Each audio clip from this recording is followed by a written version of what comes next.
सौराष्ट्र तमिल संगमम, काशी तमिल संगमम और पवित्र ग्रंथ तिरुकुल्लर को 13 भाषाओं में अनुवाद करने का काम नरेंद्र मोदी जी ने किया है. காசி தமிழ் சங்கமம் என்ற மிகப்பெரிய நிகழ்வு ஆண்டாண்டு நடைபெறுகிறது. இது மட்டுமல்ல, சௌராஷ்டிரத்துக்கும் தமிழகத்துக்கும் இருக்கும் உறவை போற்றும் வகையிலே சௌராஷ்டிரா தமிழ் சங்கமம் நடைபெற்றது. நம்முடைய மிகப்பெரிய தெய்வீக கவியான திருவள்ளுவரின் திருக்குறளை 13க்கும் மேற்பட்ட மொழிகளிலே இப்போது மொழி மாற்றம் செய்து மோடி அவர்கள் தமிழுக்கு அணி சேர்த்திருக்கிறார். मित्रों, अभी थोड़े समय पहले पहलगांव में पाकिस्तानी आतंकवादियों ने हमारे निर्दोष नागरिकों की हत्या की.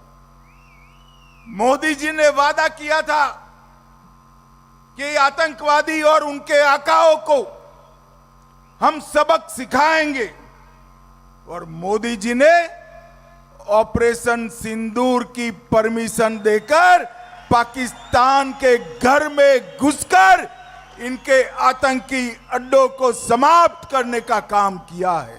சமீபத்தில் அப்பாவி பொதுமக்களை எல்லாம் மதத்தின் பெயரால கொலை செய்த மிகப்பெரிய துக்ககரமான ஒரு நிகழ்வு பெஹல்காமில் நடைபெற்றது. அப்போது நமது பாரத பிரதமர் மோடி அவர்கள் இந்த தீவிரவாத தாக்குதலை வேரோடு அழிப்போம் என்று சபதம் பூண்டு பாகிஸ்தானில் இருந்து செயல்பட்ட ஒவ்வொரு தீவிரவாதியின் வீட்டில் புகுந்தும் தாக்கி அவர்களை அழித்து ஆபரேஷன் சிந்தூர் மூலம் சாதனை படைத்திருக்கிறார். और मित्रों, ऑपरेशन सिंदूर ने आतंकवादियों के अड्डों को और उनके आकाओं को समाप्त किया, और ऑपरेशन महादेव ने ये तीनों आतंकवादियों को समाप्त कर कर हमारे नागरिकों का बदला लेने का काम किया.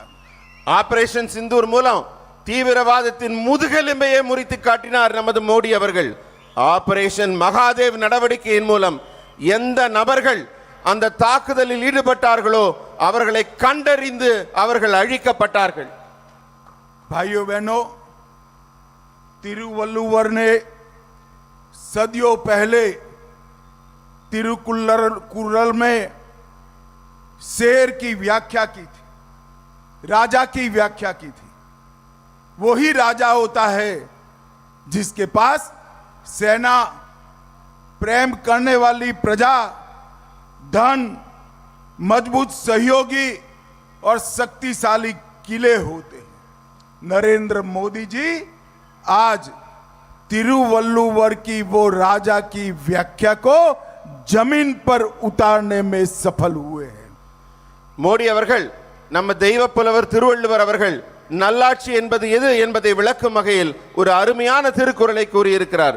ஒரு நல்ல மன்னன் என்பவன் அருமையான குடிமக்கள், வலிமையான சேனை, அருமையான ஒரு விளை நிலம், அருமையான மக்கள், இந்த நான்கையும் கொண்டு விளங்க வேண்டும் என்ற அந்த குறளின் ஒவ்வொரு பொருளையும் உணர்ந்தவராக அந்த குறளின் வழி நின்று தன் ஆட்சியை அவர் சிறப்பாக நடத்திக் கொண்டிருக்கிறார்.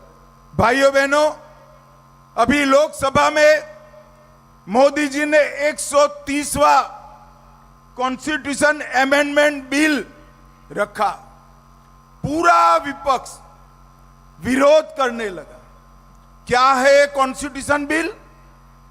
कोई भी सीएम या प्रधानमंत्री अगर जेल जाता है तो उसके अपने पद से रेजिग्नेशन देना पड़ेगा, इस्तीफा देना पड़ेगा.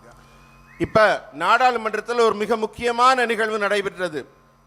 சட்ட முன்வடிவு 1330 எடுத்து வைக்கப்பட்டது. அதை எதிர்க்கட்சிகள் எல்லாம் மிக வன்மையாக கடுமையாக எதிர்த்தன. அந்த சட்டம் என்ன சொல்லுது?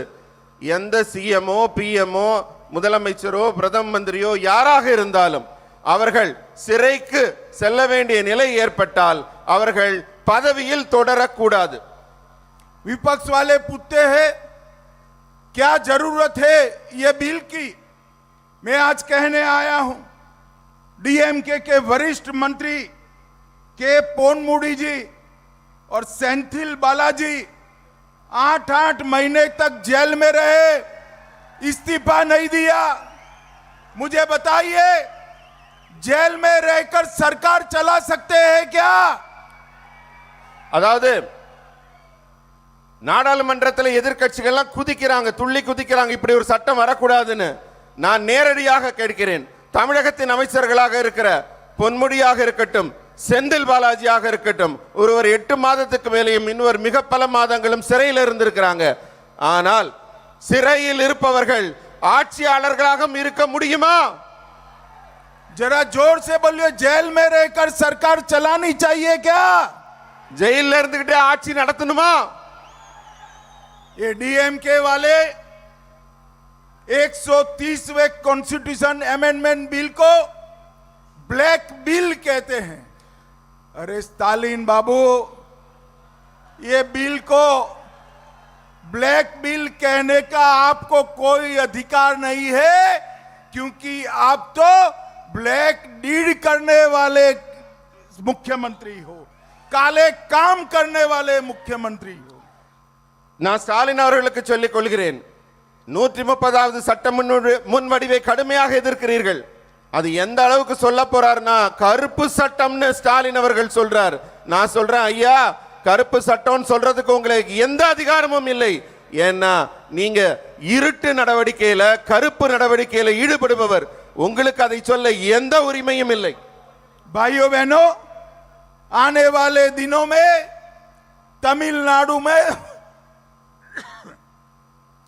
बीजेपी, एआईडीएमके और एनडीए के साथियों की सरकार बनने जा रही है। அன்பான சகோதர சகோதரிகளே, வருங்காலத்துல நம்ம பிஜேபி, ஏஐடிஎம்கே இவர்கள் கூட்டணியில் இருக்க என்டிஏயின் ஆட்சி தான் அமைய இருக்கிறது.